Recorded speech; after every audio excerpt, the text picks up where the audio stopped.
ஒரே குருவிடம் கல்வி பயிலக்கூடிய மாணவர்கள் அனைவருக்கும் சமமான வித்தை பிராப்தி கிடைப்பதில்லை. குருகுலத்தின் அனைத்து சீடர்களும் குருவிற்கு மதிப்பளிப்பவர்களாக பூஜிப்பவர்களாக தெரிவர்.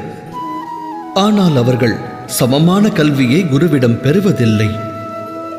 இதற்கான காரணத்தை சிந்தித்ததுண்டா? சத்தியம் யாதெனில்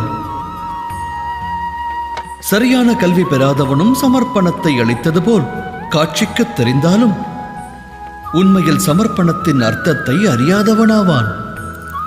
குருவின் சரணங்களை பூஜித்து அவரின் அனைத்து உத்தரவுகளையும் ஏற்பதால் மட்டும் சமர்ப்பணம் சித்தி பெறுமா? இல்லை. சமர்ப்பணத்தின் உண்மையான அர்த்தம் குருவை பற்றி மனதில் சந்தேகம் இல்லாத நிலையே. குருவின் உத்தரவிற்கு முன்பாகவே அந்த உத்தரவு பற்றி அறிந்து அதை முடித்து காட்டுவது. குருவாக இருப்பவரின் எண்ணங்களும் சீடனின் எண்ணங்களும் ஒன்றாக விளங்குவது. சீடனாக இருப்பவன் குருவிடம் எப்போது பிரம்மா விஷ்ணு ஈசனின் ரூபத்தை காண்கிறானோ அப்போதே சமர்ப்பணத்தை தந்தவனாகிறான். சமர்ப்பணம் என்பது சாதாரண விஷயம் அல்ல. சமர்ப்பணம் என்பது இதயபூர்வமாக அனைத்தையும் சமர்ப்பிப்பதாகும்.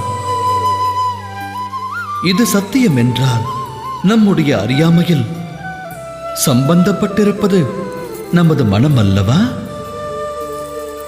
சிந்தித்து செயலாற்றுங்கள்.